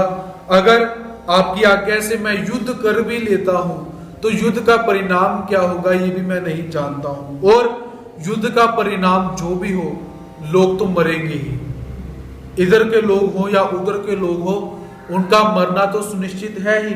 तो इस बात के अंदर भी क्या है, मुझे दुविधा प्राप्त होती है कि युद्ध का परिणाम क्या रहेगा। और यानेव हत्वा न जिजीविषाम, जिनको मारकर हम जीना नहीं चाहते हैं, ऐसे कुटुंबी सारे के सारे सामने खड़े हैं। तो हे केशव, यदि मैं युद्ध से परांगमुख हो जाऊं, मैं युद्ध से हट जाऊं, तो युद्ध नहीं होगा, तो कोई भी नहीं मरेगा और कोई भी नहीं हारेगा, कोई भी नहीं जीतेगा। अर्जुन क्या कहता है कि हे प्रभु, ऐसे ये सारे के सारे सामने खड़े हैं, जिनको मारकर हम जीना नहीं चाहते हैं। ते अवस्थिता प्रमुखे धार्तराष्ट्रा, वो सारे के सारे धृतराष्ट्र के पुत्र और कुरुवंशी हमारे संबंधी हमारे सामने खड़े हैं। अब देखिए अर्जुन बार बार एक बात यहां पे बोलते हैं कि हे केशव, जिनको मारकर मैं जीना नहीं चाहता और जिनको मारकर मैं कैसे भोग को भोगूंगा, अर्थात भोगों को भोगने के लिए संबंधियों की आवश्यकता होती है। अब मान लीजिए आप घर में कुछ अच्छी वस्तु लेकर आए खाने के लिए या कुछ भी वस्तु लेकर आए, अगर आपका परिवार ही ना हो, आप अपनी खुशी किसके साथ बांटोगे? क्योंकि प्रसन्नता क्या है, एक भाव, जिस भाव को बांटा जाता है। और दुख क्या है, दुख भी एक भाव जिसको दूसरों के साथ बांटा जाता है। तो अर्जुन क्या कहता है कि हे केशव, मैं अगर युद्ध जीत भी जाऊं, मैं प्रसन्न भी हो जाऊं, तो मैं अपनी प्रसन्नता किसके साथ बांटूंगा? क्योंकि सारे के सारे मर जाएंगे। और युद्ध के अंत के अंदर देखिए, द्रौपदी के 5 पुत्र मर चुके हैं, सुभद्रा पुत्र अभिमन्यु मर चुका हुआ है। तो जिस माता का, जिस पिता के पुत्र मर चुके हैं, उनको आप इतने बड़े बड़े राज्य दे दोगे, क्या उन्हें वो राज्य सुखी करेगा? बिल्कुल भी नहीं। क्योंकि जिन बच्चों के लिए माता पिता कमा रहे हैं, झगड़ रहे हैं, यहां पर वो बच्चे ही मर चुके हुए हैं। अर्थात युद्ध समाप्त होने के बाद यदि पांडव जीत भी चुके हैं, लेकिन पांडवों को जरा सा भी किंचित भी संतोष पैदा नहीं हुआ होगा, ऐसा मेरा मानना है। उनका मन जितना इस समय जल रहा है, युद्ध समाप्त होने के पश्चात और कई गुना अधिक उनका मन जल रहा होगा। राज्य का कुछ भी सुख उन्हें प्राप्त नहीं हुआ। क्योंकि अब थोड़ा सा देखिए, जब श्राद्ध करने का समय आया हुआ है तो माता कुंती कहती है कि हे युधिष्ठिर, जो तुम भीष्म पितामह का श्राद्ध करते हो या अपने कुटुंबियों का श्राद्ध करते हो या कौरवों का ये जो दुर्योधन इत्यादि है इनका श्राद्ध करते हो, क्योंकि कुरु हैं सारे, तो तुम उनके साथ कर्ण का भी श्राद्ध करो। तो जब उस समय युधिष्ठिर ने सुना कि कर्ण का श्राद्ध हम क्यों करें, तो माता कुंती ने कहा कि वो तुम सबके ज्येष्ठ भाई है। भाई कौन है? सबसे बड़ा कर्ण। अगर थोड़ा सा एक महाभारत के युद्ध का पहलू और देखें, मान लीजिए कि माता कुंती जब कर्ण, अर्जुन, पांडव और कौरव इकट्ठे हो चुके हैं रंगशाला के अंदर, जब ये सारे के सारे पांडव और कौरव युद्ध प्रशिक्षण समाप्त करके विद्या का अध्ययन करके वापस आए हुए हैं और इन्होंने कैसी विद्या प्राप्त की है इसका निरीक्षण किया जाए, परीक्षण किया जाए, एक रंगशाला बनाई गई। तो उस रंगशाला के अंदर जब कर्ण यहां पर आया हुआ है, पहली चिंगारी जब लगी, कर्ण वहां पर आया और कर्ण को युद्ध नहीं करने दिया गया और दुर्योधन ने कर्ण को अपना मित्र बनाकर अंग का राजा बनाया। यहां पर क्या हुआ कि कर्ण और दुर्योधन की मित्रता पड़ जाती है और कर्ण और अर्जुन का वैर भाव शुरू हो जाता है। मान लीजिए माता कुंती वहीं पर खुलासा कर देती कि ये कर्ण जो है ये सबसे बड़ा पांडव कर्ण है, तो आधा राज्य कर्ण को मिलना चाहिए, तो दुर्योधन हंस के दे देता, क्योंकि दुर्योधन कर्ण का मित्र बन चुका हुआ है, दोनों मित्र हैं। माता कुंती अगर इस रहस्य को प्रकट कर देती कि ये पांडव 5 नहीं है, पांडव 6 हैं, ये भी ध्यान में रखिए, 5 पांडव नहीं है, पांडव कितने हैं? 6। क्योंकि हम लोग यहां पर जो अध्ययन कर रहे हैं वो अध्ययन कैसा है? संशोधात्मक। संशोधन किसे कहते हैं? कि जो किताबों के अंदर लिखा हम वो तो पढ़ते हैं, जो किताबों में नहीं लिखा हम वो भी यहां पर पढ़ते हैं। क्योंकि संशोधनात्मक शुद्धिकरण क्या है? पांडव 5 नहीं है, पांडव कैसे है? 6। छाती ठोकर बोलिए, कोई भी बोले पांडव है, छाती ठोके रेफरेंस देकर बोले कि पांडव 6 हैं। क्योंकि जैसे 5 पांडव पैदा हुए वैसे ही कर्ण की उत्पत्ति हुई है। कर्ण की उत्पत्ति कैसे है? सूर्य देव से। अर्जुन की उत्पत्ति इंद्रदेव से, युधिष्ठिर की उत्पत्ति यमराज से, भीम की उत्पत्ति वायुदेव से और नकुल सहदेव की उत्पत्ति अश्विनी नामक जो देवताएं हैं 2 उनसे हुई बड़ी। डेफिनेट आराम से बोलिए। और जब उस समय माता इस खुलासे को वहां पर खोलती, इस रहस्य को वहां पर खोल देती कि पांडव 6 हैं और सबसे बड़े पांडव कौन है? कर्ण।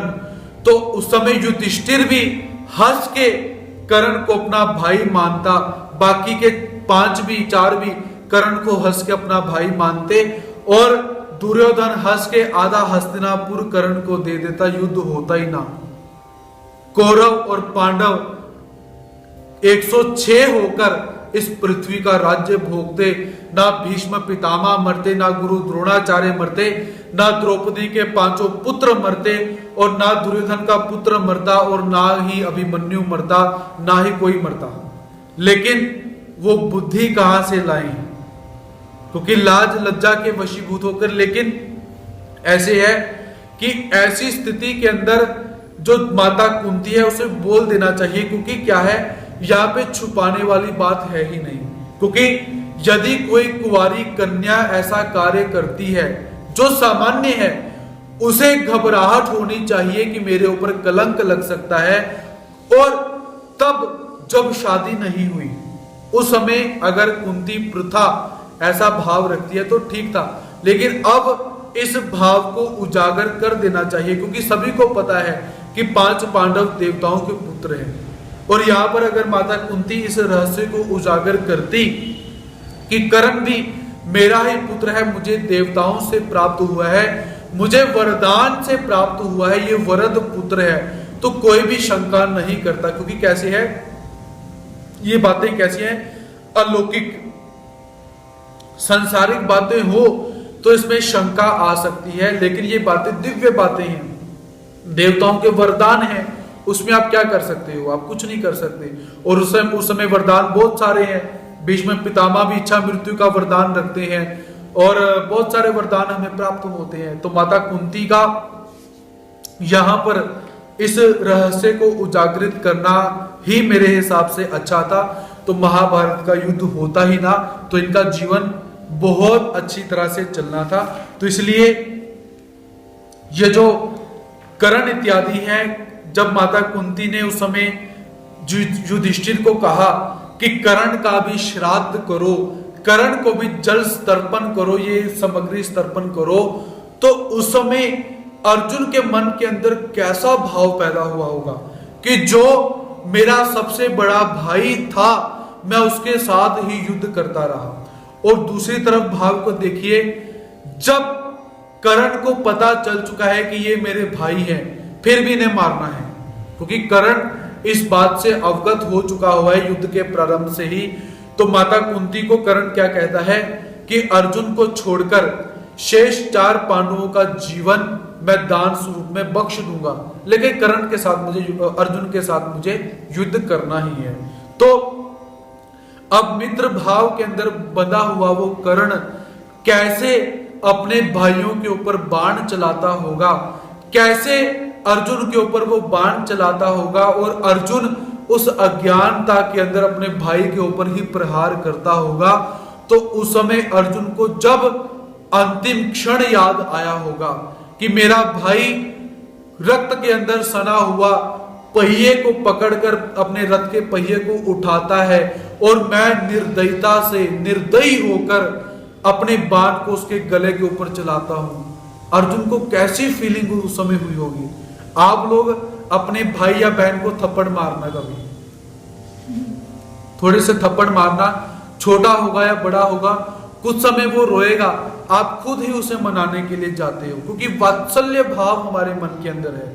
तो अर्जुन के मन के अंदर जब वो वात्सल्य भाव पैदा हुआ होगा कि हाय मैंने अपने उस भाई को कैसे मारा, उसका खून उसके हाथों से निकल रहा था, पहला तीर मैंने उसके हाथ के ऊपर ही मारा। अब तीर बात पता क्या है, हम लोग जब टीवी देखते हैं ना, तो टीवी में क्या होता है कि तीर ऐसे हमने उठाया जी मार दिया, कर्ण के हाथ पे लगा, हमें फीलिंग पैदा नहीं होती, हमें इंटरेस्ट पैदा होता है, हमें वहां पर क्या है एक वीर रस पैदा हो रहा है कि लड़ने का भाव पैदा होता है। लेकिन याद रखिए वहां पे जितने लोग लड़ने के लिए आए हुए हैं वो अपने भावों को लेकर, वात्सल्य भावों को लेकर करुणा से कांप रहे हैं, क्योंकि झगड़ा किसके साथ है, अपनों के साथ, किसी दूसरे के साथ झगड़ने के लिए नहीं आए। तो अर्जुन की उस फीलिंग को ध्यान रखो, पहले कर्ण का भाव कैसा होगा, क्योंकि कर्ण को पता है कि मेरा भाई मेरे सामने है और मैं उसके ऊपर तीरों का प्रहार करते जा रहा हूं। और जब कर्ण ने अर्जुन के ऊपर जो तक्षक नाग रूपी जो अस्त्र चलाया हुआ है, तो वहां पर हम देखते हैं कि भगवान श्री कृष्ण महाराज जी ने अर्जुन की रक्षा की। भगवान जी ने रथ को पांव मारा, रथ नीचे धंस गया, या दूसरा जो हनुमान जी ऊपर बैठे हैं उन्होंने रक्षा करी। लेकिन मेरा मानना एक यहाँ पर यह भी है कि भगवान जी ने रक्षा करी हो अच्छी बात है, या ना भी करी हो अच्छी बात है, और हनुमान जी ने रक्षा की हो अच्छी बात है, नहीं की हो अच्छी बात है। लेकिन जब कर्ण उस तक्षक नाग को बाण के ऊपर रखकर मारता है, कहीं ना कहीं अर्जुन के हाथ जरूर कांपे होंगे कि मैं अपने भाई के ऊपर ऐसा घातक अस्त्र चला रहा हूंगा, और इसलिए वो अस्त्र चुका। उस कर्ण के प्रेम के भाव के वशीभूत होकर वो अस्त्र चूका होगा, मैं ऐसा यहां पर मानता हूं, क्योंकि कर्ण, अर्जुन, एकलव्य, भीष्म पितामह और परशुराम ऐसे धनुर्धर हैं, और गुरु द्रोणाचार्य ऐसे धनुर्धर हैं जिनका निशाना कभी भी चूक नहीं सकता। अरे जो आंखों को बंद करके निशाना मार सकते हैं, खुली आंखों से वो क्या करेंगे? खुली आंखों से, जो बंद आंखों से अपना लक्ष्य भेदन कर सकते हैं। जो अर्जुन चलती हुई मछली की आंख में तीर मारना है और देखना कहां है? नीचे पानी के अंदर। कैसे कैसे चैलेंज इन लोगों के सामने है, लेकिन फिर भी ऐसे लोग चैलेंज को रखते हैं। और हम लोग क्या है कि जब टीवी के अंदर सीरियल देखते हैं, उस सीरियल के अंदर एक वीर भाव को आगे रख के हम सीरियल देखते हैं, लेकिन थोड़ा सा उस भाव के अंदर देखिए कि एक भाई अर्जुन अज्ञानता के अंदर अपने दूसरे भाई के ऊपर प्रहार कर रहा है। और जब अर्जुन को ये बात पता चली होगी कि मैंने कितना निर्दयी होकर अपने ही भाई का वध किया होगा, वो कितना दुखी हुआ होगा। उसके दुख का आवेग, उसकी उत्कंठा, उसका विषाद किस सीमा के अंदर गया होगा, उसका दुख का लेवल क्या होगा, हम लोग कभी भी उस चीज को भाप नहीं सकते। कभी भी उस दुख का एक अंश हम अपने मन के अंदर नहीं ला सकते हैं, क्योंकि क्या है, जब दुख कहां पर होता है? जहां पर ममता होती है। और जब ममता जाग जाए, जितनी ममता जाग जाए उतना दुख होता है। आज देखिए, हम सुबह उठते हैं, अखबार पढ़ते हैं कि पूरे विश्व के अंदर 2 लाख से ज्यादा लोग मर गए। कुछ होता है हमें? कुछ नहीं। पढ़ के चल आगे, 2 लाख लोग मर गए, चल आगे, दूसरा पन्ना, तीसरा पन्ना। या इतने लाख लोग बीमारी से संक्रमित हो गए, कुछ फीलिंग होती है? बिल्कुल नहीं। दूसरी तरफ कहीं से दूर का रिश्तेदार का फोन आ जाए कि उस रिश्तेदार को बीमारी लग गई, या मन को होल पड़ने शुरू हो जाती है। या पता चल जाए कि फलाना मेरा संबंधी है, या मेरी माता पिता भाई बहन कोई ऐसा है, ना हो किसी को, तो क्या होता है? उथल पुथल शुरू हो जाती है। उन 2 लाख लोगों ने उथल पुथल शुरू नहीं की कि इस एक बंदे ने उथल पुथल शुरू कर दी हुई है। तो ऐसे उस अर्जुन के भाव को, वात्सल्य भाव को, करुणा के भाव को देखिए कि इन लोगों ने युद्ध तो जीता, लेकिन युद्ध को जीतने के बाद संपत्ति प्राप्त करी, राजे बन गए, चक्रवर्ती राजे बन गए, इतिहास पुराण प्रसिद्ध हो गए, बड़े बड़े लोग सैल्यूट मारते हैं आज आकर, लेकिन कैसे अंदर से जल रहे हैं। ऐसे इस महाभारत का अंतिम समय का युद्ध रहा हुआ है। तो ऐसे अर्जुन जो भी भगवान जी को ये बातें बोल रहा है, वो कहीं ना कहीं तर्क संगत प्रतीत होती हैं कि हे केशव, जिनको मारकर हम जीना नहीं चाहते हैं, वो सारे के सारे कैसे हैं? धार्तराष्ट्रा प्रमुखे अवस्थिता। वो सारे के सारे धार्तराष्ट्र इत्यादि जो हैं वो हमारे सामने यहाँ पर खड़े हुए हैं। तो ऐसे अर्जुन के भावों को भी यहाँ पर समझिए, क्योंकि जब तक भावों को हम नहीं समझेंगे तब तक गीता हमारे लिए नीरस, जिसके अंदर कोई रस नहीं। क्योंकि गीता कैसी है? ये भावों को पैदा करने वाला ग्रंथ है। आप शाब्दिक अर्थ जितने मर्जी पढ़ो, अर्थ लगा लो, अर्थांतर लगा लो, समीक्षात्मक अध्ययन कर लो, संशोधनात्मक अध्ययन कर लो, जब तक आप इस ग्रंथ के साथ अटैच नहीं होगे तब तक आप ग्रंथ को समझ नहीं सकते। एक छोटी सी बात बताकर यहीं पर समाप्त करता हूं। तो एक बार क्या हुआ, एक व्यक्ति एक किसी पेड़ के नीचे बैठकर रो रहा था। तो आंखों से धराधर अश्रुओं की जो धाराएं हैं वो प्रवाहित हो रही हैं। और अचंभित बात क्या है, उसने श्रीमद् भगवत गीता को पकड़ा हुआ है। आपके पास में गीताएं हैं, गीता को बंद कीजिए। तो गीता को बंद करने के बाद आप क्या देखते हो कि गीता के अंदर एक चित्र दिखाई देता है, जिस चित्र के अंदर रथ के ऊपर भगवान श्री कृष्ण महाराज जी खड़े हैं, हाथ में चाबुक पकड़ा हुआ है, एक हाथ से लगाम पकड़ी हुई है, और अपना मुंह पीछे करके अर्जुन को समझा रहे हैं। वो व्यक्ति रो रहा है। तो वहां से 2 व्यक्ति गुजरे, उन्होंने देखा कि एक व्यक्ति श्रीमद् भगवत गीता को पकड़े हुए रोई जा रहा है। कारण पूछे क्या है? तो वो दोनों व्यक्ति उस व्यक्ति के पास गए, जाकर कारण पूछते हैं, भाई तुम रोते क्यों हो? मन ने विचार किया शायद श्रीमद् भगवत गीता संस्कृत के अंदर है, इसे पढ़नी नहीं आती इसलिए रो रहा है। हो सकता है ऐसे भी बहुत सारे भक्त हैं जिनको गीता पढ़ने नहीं आती, समझ में नहीं आती, दुख करते हैं, रोते हैं, भगवान जी से प्रार्थना करते हैं। और ऐसा मन में विचार आया कि शायद गीता पढ़ने नहीं आती, श्लोक पढ़ने नहीं आता, अर्थ करने नहीं आता, इसलिए रो रहा है। और अपने भावों के अंदर ही उलझे हुए वो दोनों व्यक्ति उस व्यक्ति से निवेदन करते हैं कि हे महात्मन, आप श्रीमद् भगवत गीता को पकड़े हुए से चित्र को देख देख के रोते क्यों हो? क्या गीता आपको समझ नहीं आती? अगर समझ नहीं आती, हम गीता को जानते हैं, हम आपको गीता का अध्ययन भी करवा देते हैं, हम आपको शुद्ध श्लोक का उच्चारण भी करवाएंगे, अर्थ भी बताएंगे, अर्थांतर भी बताएंगे, आपको साधक बाधक तत्वों से गीता भी समझाएंगे, आप बताइए क्या अड़चन है? तो वो व्यक्ति कहता है कि मैं भी गीता को जानता हूं, पढ़ता हूं, बोलता हूं, सब कुछ है, लेकिन मुझे एक बात व्यथित करती जाती है और उस बात के कारण मेरी आंखों से अश्रु की धाराएं प्रवाहित हो जाती है।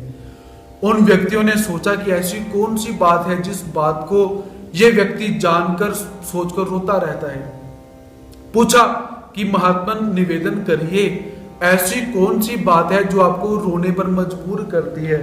तो वो व्यक्ति क्या कहता है उस गीता को दिखाकर कि ये देखो, इस चित्र के अंदर क्या है कि भगवान श्री कृष्ण महाराज जी खड़े हैं, उन्होंने अपने हाथ के अंदर चाबुक पकड़ा हुआ है, घोड़ों की लगाम पकड़ी हुई है, और भगवान श्री कृष्ण महाराज जी अपना मुख पीछे करके अर्जुन को समझाने का प्रयास करते हैं। और मेरे मन में भाव आता है कि भगवान की जो गर्दन है, उस गर्दन में दुख होना शुरू हो गया, उसमें दर्द हो रही होगी। ये अर्जुन समझने का प्रयास क्यों नहीं करता? ये अर्जुन उस भगवान जी की बात को मानने का प्रयास क्यों नहीं करता? क्योंकि मेरे गोविंद की गर्दन में दर्द हो रहा होगा। जब उस व्यक्ति ने ऐसा भाव निवेदन किया तो वो उन जो दो व्यक्ति आए थे उनकी आंखों से भी अश्रु प्रवाहित शुरू हो गए। और वो व्यक्ति क्या कहते हैं कि महात्मन, सही अर्थ के अंदर गीता को सिर्फ तुमने ही जाना है। पढ़ा तो बहुत लोगों ने, पढ़ाया तो बहुत लोगों ने, लेकिन श्रीमद् भगवत गीता के भावों को सही अर्थों में तुमने जाना हो, तुम धन्य हो। इसलिए आपसे यही निवेदन करता हूं कि प्रत्येक अध्याय के प्रत्येक श्लोक के भाव को समझिए कि उसमें भाव क्या है, कौन किस भाव से आकर अपने भाव को निवेदन करता है। तो ऐसे श्रीमद् भगवत गीता ग्रंथ, परम पुनीत ग्रंथ का अध्ययन, तो आज का सत्र हम यहीं पर समाप्त करते हैं। कल पुनः भगवान जी की दिव्य वाणी को लेकर आप सबके समक्ष उपस्थित होने का पूरा प्रयास रहेगा। तो तब तक के लिए सभी भक्तों को जय श्री कृष्ण, दंडवत प्रणाम।